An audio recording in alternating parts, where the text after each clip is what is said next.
and I was working these long shifts, and I remember driving down after like a 36-hour shift and just blacking out. So you think you're good to go.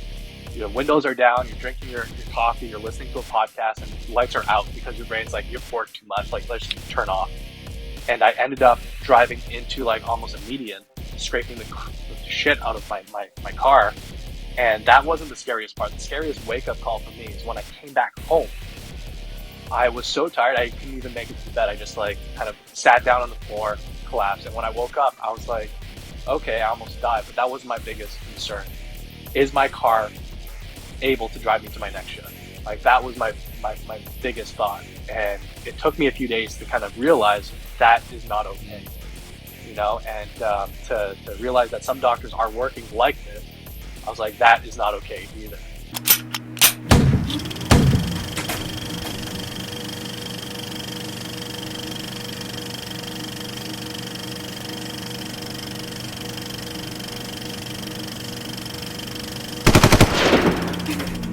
All right, buddy. TEIMOJIN, this is round 2 on the Hard to Kill podcast. Welcome back. I had to have you back on because you got some serious updates.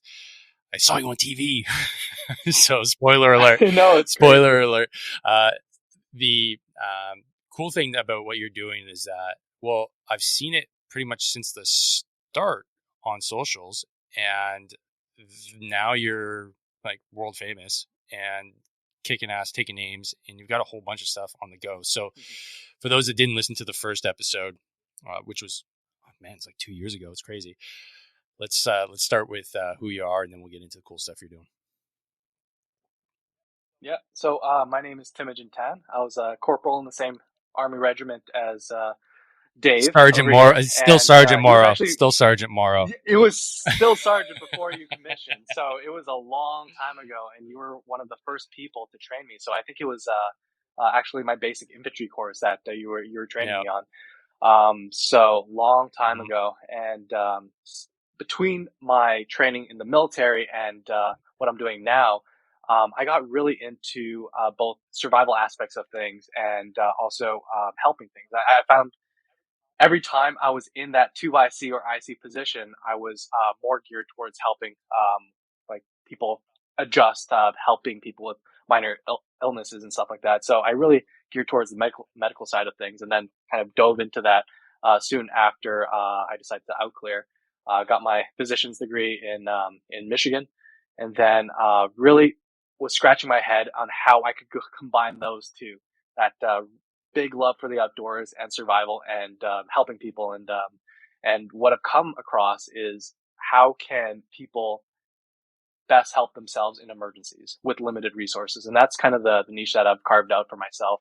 I want people to not only help themselves on operations, but also in everyday life. We see it on the news, we see it in accidents, and unfortunately, we see it to people who are close to us. And those are kind of like the people I want to help the most. So with Survival Doctors, that's the business I run right now. It's all about training in survival and training your medical skills. So not only could you save a life, but you can also survive extended amount of times.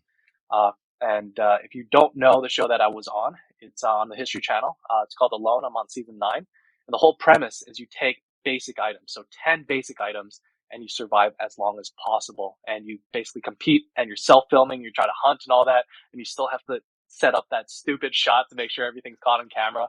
And if you mess up, like that's just calories spent. All right, let's dig into that, man. The show is cool. I've been watching it pretty regularly since it was a thing. I think it's a few years in. I can't remember exactly how many years. Your season, what was it? 3? That one that just went by. So it's season 9. Season so a 9, lot man. of seasons I'm have so passed. I'm so far behind. I've been in the dad bubble for 6 years. Okay, so that makes sense. So season 9.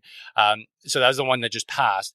Now, how do you end up on a show like that? Because there must be some sort of rigorous application process, because they don't want just some ding dong showing up being like, yeah, I'm a survivalist. I know. And then they show up, and then day 1, they've got frostbite and they're freaking shivering to death in the middle of like the frozen tundra of Labrador.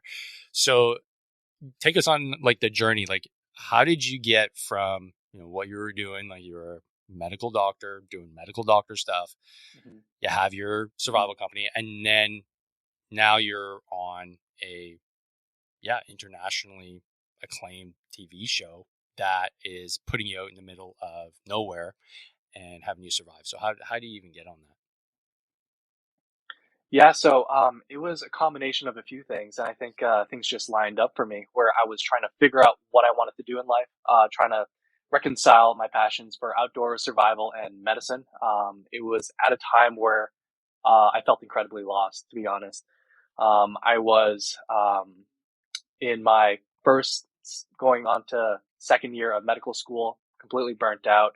And then going into these rotations where you're literally working like 100 hours a week. So Oh, not much more than what we would do in the army, but you are in a role where you can be responsible for either someone's good outcome or someone's big fuck up where someone actually gets hurt or dies.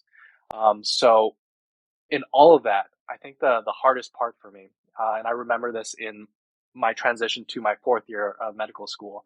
I remember working like 36 hours every second day, basically.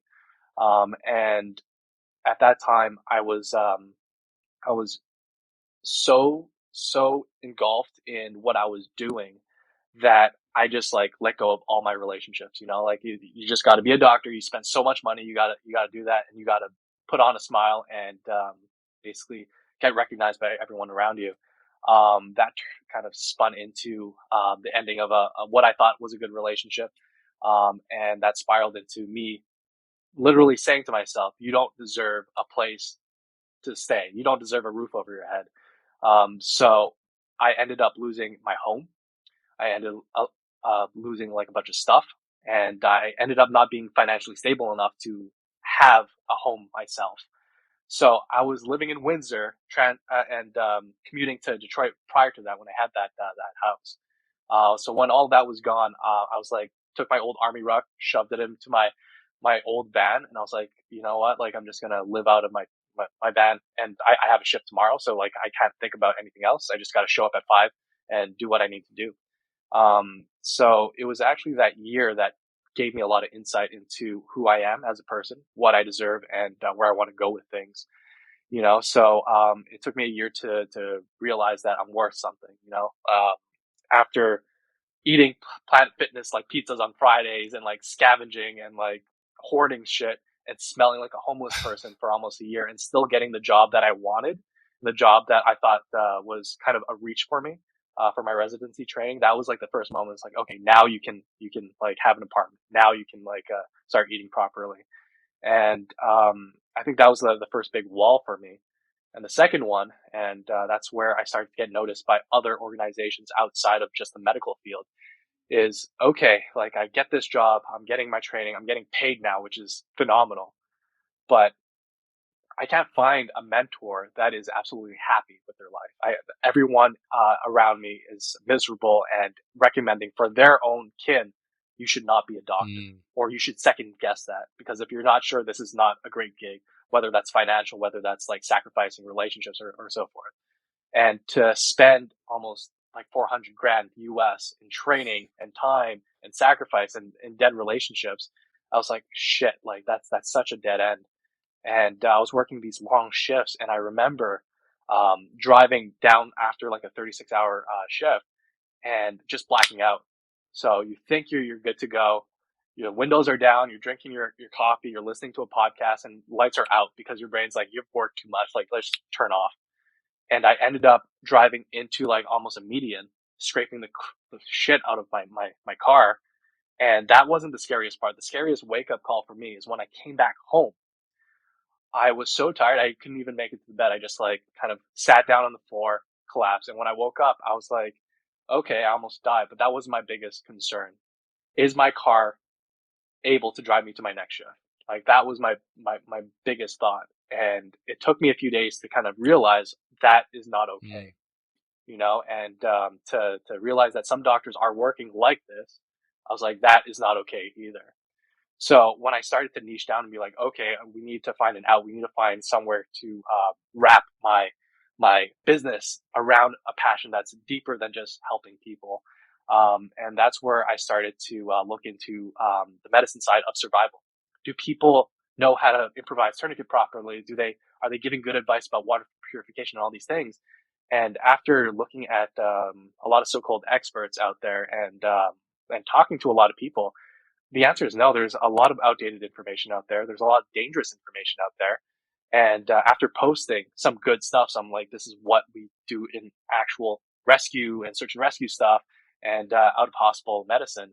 I got to get noticed by History Channel, another few networks that I can't mention at this time. And because of that, I got on the radar from the Alone people. And sneaky me, I was like, okay, like it would be so awesome to be on Alone. Like Joe Robinette is in Ontario, and he was like a big influence when I was first learning survival and bushcraft. I was like, it would be so cool to be on a show like that to truly test yourself, Mm-hmm. you know. And I was very fortunate to catch the eye of some past contestants, to interview them, some champions, and to spark the attention of not only them but the casting directors who casted them, because they're like, "What's this doctor doing interviewing our champions?" You Right. know, and I got a phone call, you know, Mm-hmm. and that was the first step to an even better journey. Because at that time, I was like, "Okay, I like survival, I like medicine. Um, can I make this something?" And I had no idea. I just dove in, tried to learn how to make a business happen and how to be on social media. And it slowly grew. Yeah. Dude, I didn't know that story about living in your van. That's incredible. That's yeah, that's something. And to put that in context of, being a doctor, like you're literally, like you said, working in life and death situations, and your whole support structure is gone. Like you're just going in, Mm-hmm. doing the work, but almost seems like you're a drone. Like you're just working on Yeah. autopilot. I'm sure, like, isn't it? Was it something like there's a term for medical mistakes that cause death. I heard it on Peter Attia's Mm-hmm. podcast, and it's way up there. It's way up there with leading causes of death in the hospital, which was like, oh crap! I'm like, man, that's wild, and a lot of it's attributed to poor sleep and just Yep. not being able to fully rationalize what you're doing. And the fact that you came home and Mm-hmm. you've been tired, like I've seen you exhausted on exercise, Yeah. but to think that you Absolutely. would have to, like, I mean, I wouldn't have, as a leader, asked you to do any kind of medical procedure on any of the troops at that state, because I know Mm-hmm. that it's not going to go well because you're exhausted. I wouldn't expect that. Mm-hmm. But in your profession, that's an expectation. And that's pretty wild.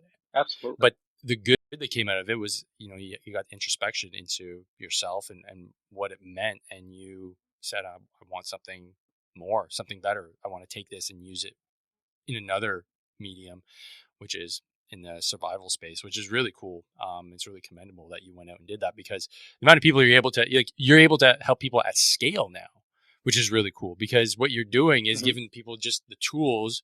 Because I can watch your reels and learn how to like take care of a like sucking like pneumothorax injury, right? Like that's cool. And Mm-hmm. I don't know many others that have taken that on, or at least been as good as you have been Mm-hmm. in the social media space. So tell us then, like, you got onto the show. Awesome. What's it like getting prepped for that? Because, dude, I'm watching it and I'm like, how does this guy know this stuff? Like, you're like, because Mm-hmm. it was in Labrador, right? So Yep. the ecosystem there is obviously different than, you know, this part of Quebec, like Montreal. It's different than like Michigan. It's different. It's every ecosystem's a little different. How do you know what you're going to encounter? How do you know what berries you're going to eat? Because you're like, oh, those are bunch berries. I'm like, what's a bunch berry? I don't think that's a thing. Like, what's the level of prep you need to do so that Mm-hmm. okay, I know I can eat these things. I know I can't eat those things. I know there's likely going to be Mm-hmm. this, and I'm going to be able to survive off that. What's the process on that, and how did you plan for doing that episode or doing that show? For sure. You can always plan, you can always do your research, but the reality is, just like in ops, like you get dropped and the situation is completely different. And I think that's true for a lot of people on the show, and then true for a lot of people on operation, to a certain extent, because we had not a lot of time to prepare, and the location wasn't available to us in Oh. a full extent. So I can't disclose how long preparation we Hmm. have, but it's like, okay, I've been studying this thing. I know this plant over here, and oh, we're in a completely different location, and maybe one out of the 30 things I just learned is Oh, relevant. shit. You know, That's crazy. so it's like, oh, okay, that's a big kick to the nuts. I think the biggest thing is a combination of life experiences, because when you're trying to adapt, when you're trying to improvise, it doesn't necessarily matter if you know what resources you absolutely need. But the fact that you've had a bunch of failures, you've had a bunch of obstacles, and you've overcome it, you just figure stuff out on the go. And as you are in a situation where every calorie counts and you feel the chill to your bones, your observation and your introspection just is so heightened. So I think one of the biggest disadvantages I had going into a challenge like this is I've never hunted before. I've never shot at a living thing before. And it was a big, big challenge for me because I was basically banking on fish. Mm. So I was there. I was researching how to fly fish because that's the only type of fishing you can do over there. You can't do a net. You can't do any passive fishing. You have to fly fish with an artificial lure. And if the fish goes deep, you got to go deep with them or find a way to get deep. So I felt really good. First few days, caught 3 fish, which wasn't shown. And after that, like the water level sunk about 2 3 feet, and it got cold really fast. And for some reason, my spot the first few days I was getting bites with every cast, and then day 5 onwards, nothing, not even a bite, not even any sign. So I think that was a big moment for me where I was like, okay, like I might starve out here, and I don't know when my next meal is going to Hmm. be. Um, and the only benefit I did have is I target shot. I've been shooting for recurve for about 7 8 years at that time. So I was like, okay, I can shoot straight, just using same marksman principles, do the same thing. And it was all up to, can I observe and be mindful enough to understand what animals are doing and to take that opportune shot. And the first thing I got was a grouse out there, Right. and it was basically Lord of the Rings type of style. I was like shooting like 20 arrows at this thing, and you only come with 9. So I was literally running through the forest, picking stuff up and actively shooting. And it was kind of the worst way to do it. You want one shot, one kill. But I was running through, and because I was so excited, this is the first time in like 10 days where I saw a living thing that I could potentially eat. Mm. Fish was gone. I was foraging some berries, and berries for like a week as your only sustenance, it's like it gets old real fast. So after that first grouse, it was such a big game changer because I was like, okay, I can hunt now. Hmm. And that was the first big click. Say like, okay, that's on the menu. And besides grouse, like there was a plethora of squirrels there, and it took me a while to figure out how to get them, both with snaring and for shooting, because they're incredibly Right. fast and sometimes Hmm. unpredictable. But once I was finding these patterns, I would only take shots if I saw that pattern that would be a perfect setup for a shot, and that just made it so that it felt like, to me, I was thriving, and I think that puts an important point to how we kind of view our lives and how we operate in our everyday life, because we're always comparing ourselves to other people. I think if I knew how well the other people were eating, I would have been destroyed, like completely destroyed, you know? But I was only saying, like, okay, I'm 10% better today, 10% Yeah. better, this much closer to my next meal, this much closer to building a better shelter, and keeping that mindset very positive and very constructive and being kind to myself in the way I was talking to myself. I felt like I was living like a king out there and eating like one, That's up until I couldn't walk yeah. anymore, So basically. that that was cool to see. I mean, the like you said earlier, like you got to set up your own shots. on top of survive and do all the stuff that's required of you to literally live out there. So you only get a snapshot of what you're actually up to, because the way I Mhm. saw it, you were just freaking a marksman, like a sniper with your bow and arrow. Like you were just like picking off Mhm. grouse. And I'm like, hey man, that guy's freaking bang on. Look at that. Like, and Mhm. not knowing that you're like launching arrows and like running around the forest like a madman, trying to hit these grouse. Yeah. And then with the squirrels, like the way I hear it, it's like it's almost like your primal DNA kind of took over, and you're like recognizing patterns Mhm. because you're hungry, and then you start to Mhm. focus in. You're like, oh, I know he's going to move this way, and I'm going to be able to put the snare here, and that's fascinating just to hear from a guy like you, because Mhm. I've never been in that situation. I've gone hunting, but I haven't had that like belly empty feeling where I need to do this, Yeah. and if I don't, I'm not going to eat. That's a whole other level of being a human, Mhm. which I don't think many Mhm. people ever get to experience. So from what I saw, your living quarters seem to be pretty plush in comparison to some of the Mhm. others, especially some of the Mhm. contestants that left earlier. And that was just like, I mean, I wouldn't have the first idea of getting that sorted. So before we get to, when you finally decide to pull the pin, uh, how was it so, I mean, when you decided, okay, I'm going to pick this spot and then I'm going to set up camp, like, what's going through your Mhm. mind at that point? Are you like, man, I better not screw this up? Because eventually the weather's coming in. Eventually, if you want to Mhm. stay the course, like, you're going to be there for a long time. It's going to get freaking cold. Mhm. Um, yeah. How do you mentally prepare for that, not just the eating part, but just the shelter part and the warmth part, because it's cold Mhm. and there's nobody else there. So how did you dig deep to make sure that you didn't like just fall apart and just say, fuck it, I'm done with this? Yeah. Absolutely. So, it's cold, it's incredibly wet, and the temperature changes and ranges, were the worst that I've seen. So you would be in your parka pants in the morning, frost and like slipping all over the place. And in the evening, like day 40, I was in my shorts at night, just before sundown, taking a bath in the river. So it's like a huge differential of temperatures. For me, I knew that I wanted key resources. I wanted to be close to firewood. I wanted to have things that I could use for materials that I wasn't lugging a far distance, and I wanted to be close to water source and potentially a clay source as well. Hmm. And for me, if I could find that perfect home, or at least a close to perfect home that is also a hunting blind, that would be ideal. Now, I didn't want to be at the top of a mountain. Some people chose the top of the mountain. You just get whipped by the wind, huge exposures. You don't necessarily want to be close to the river as well, because same issue. You're kind of exposed to the elements, even though you're closer to the water. So I scouted for about 3 days because all you need is a hooch. You have a -40 bag.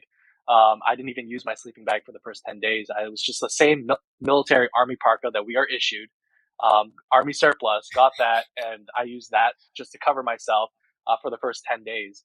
Because my job was to secure a fishing spot, see what the animals were doing, and to find a location. So I scouted for 3 days. I found not at a high point, not at a low point, but I saw this 12, 15-foot plateau on the side of a mountain, creek right next to it. And when I'm looking in all locations, the wind is blowing in my face. So I know my scent would be potentially down. Mhm. And then just sitting there, I sat there for an afternoon and just noticed some of the life around me, some of the noises and stuff. And I was like, this is pretty darn active. So if I could build something out over here and just sit and shoot from my front lawn and get food, like that's a good start. That's a good start, because you want to reduce as much travel as possible, and you can kind of compare that to some of the other people who got a lot of food, but again, they were rocking like a good 6 to 7 clicks a day Oh wow. for the something that maybe in total less than 500 calories. Mm. So they were getting a lot, but also spending a lot. And the way I kind of designed my shelter was a combination of a few things. And I'm sure you'll appreciate this because I kind of designed it off of like a winter warfare bunker, basically, where you're combining a lot of different materials with the intention that eventually you're going to freeze all that together to make like a really strong Mm-hmm. structure.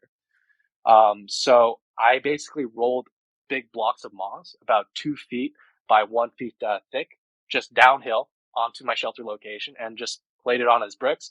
Shoved a bunch of sharp sticks in it to connect them in a solid matrix.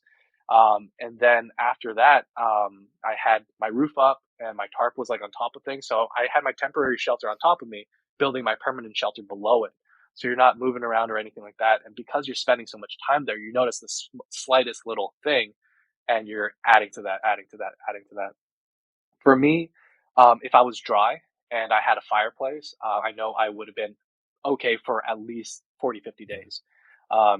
Because that's really the crux of it. If you're wet, then you're done pretty Yeah, no fast. kidding. So I spent a lot of time making my fireplace, and it's the same kind of concept you would do in winter warfare when you're in your 10-man tent and you're digging down so deep and your stove is down there, your lantern's down there, because where you're sleeping is just nice and warm and toasty. Mm, So I knew I wanted to be there for the long run, because my goal as someone who's trained in winter warfare and all that, I wanted to see the snow. I wanted to thrive in the snow. I wanted to be there.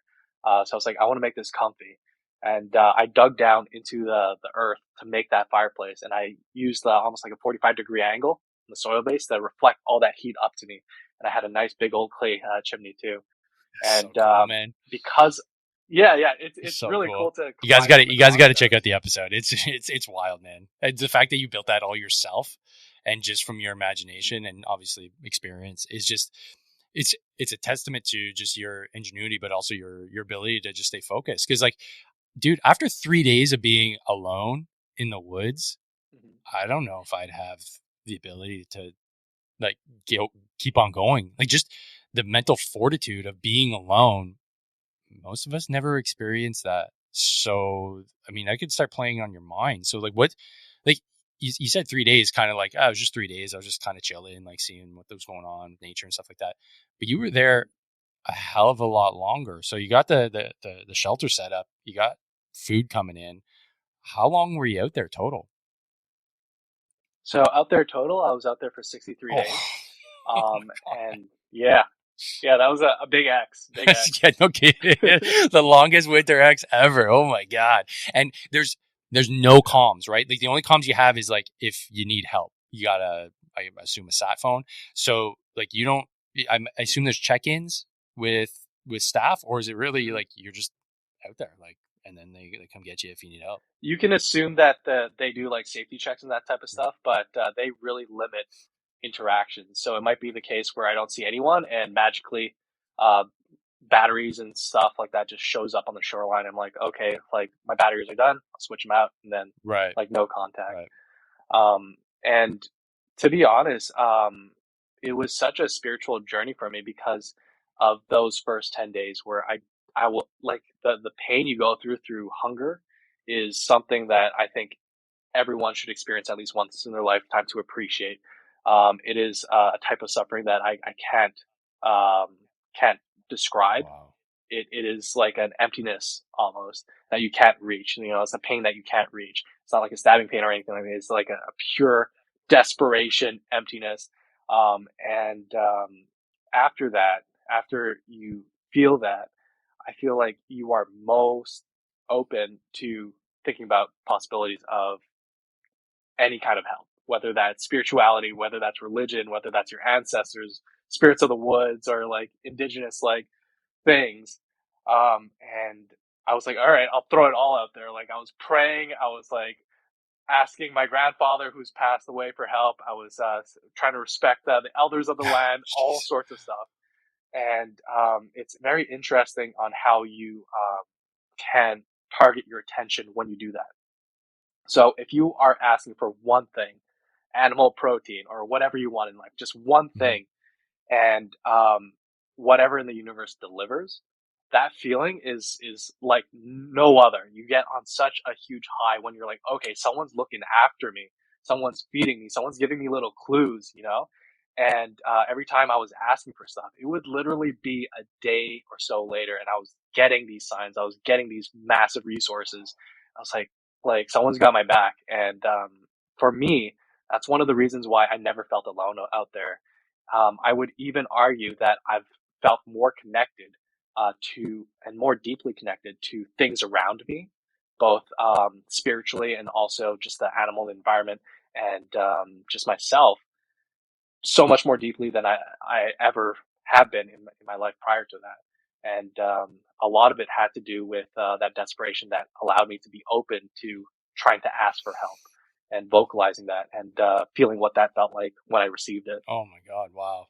Dude, that's trippy. That's a super spiritual experience, man. That's that's something. You're right. I don't think most people will ever get to experience that, especially here in Canada, the U.S. Right? Just to have Mm-hmm. that level of desperation and just praying to the gods, right? Please Mm-hmm. give me some food.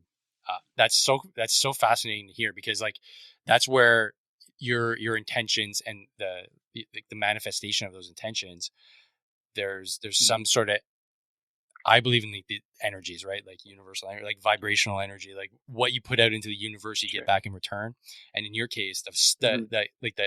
the vibrational frequency for you to want food was so strong, there was a Mm-hmm. response, and that's how I see things now. That there is a Mm-hmm. response, like it's an actual response. We can't see it, but there is a Mm-hmm. response, and you experience that with squirrels, grouse, fish, Yeah, berry, whatever it was, like, and absolutely. that's so wild. But yeah, I mean, I can never understand unless I ever go through that level of hunger.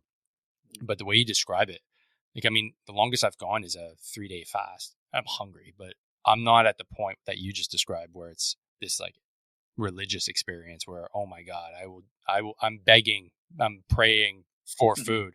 I know that if I just decide, I'll just go to the fridge and have a sandwich. Mm-hmm. It's over. But you didn't Yeah. have that option. Yeah. So that's a whole other level. That's wild. Mm-hmm. So thanks for sharing that, man. That gives me a whole new perspective on things. So you ended up out there for over 60 days, longest X of your life. I love the fact that you rep the guards. That was awesome. Yeah. That was really cool to see. Yeah. That was that I had to do it. It was such a huge part of my morale and training out there to be representing Canadian forces and veterans who have suffered, who have had trouble coming back from tours and finding purpose and meaning and connection. And that was just my way of saying thank you to everyone, and thank you to you too, to have mentored me and taught me and trained me. Sure. You know. Um, and one of the biggest things is I wanted my journey to be a message from someone who shouldn't necessarily have been chosen for the show. It's a doc with some military experience, um, and like no hunting experience. Like that could have ended pretty shortly.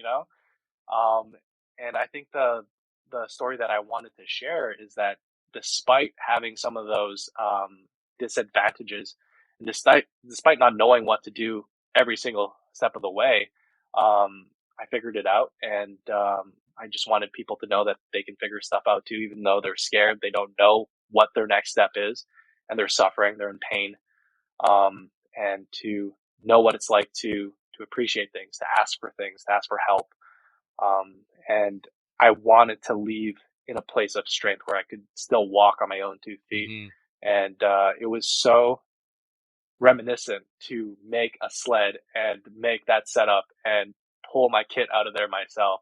Because a lot of people, like, towards the end, if you've been there a long time, it's hard to ruck up like 50, 60 pounds and walk out there. Like I was about like almost 1.2 clicks away on mountainous terrain, Hmm. in like 2, 3 feet of snow. So without that, I don't think I could have walked out myself. Hmm.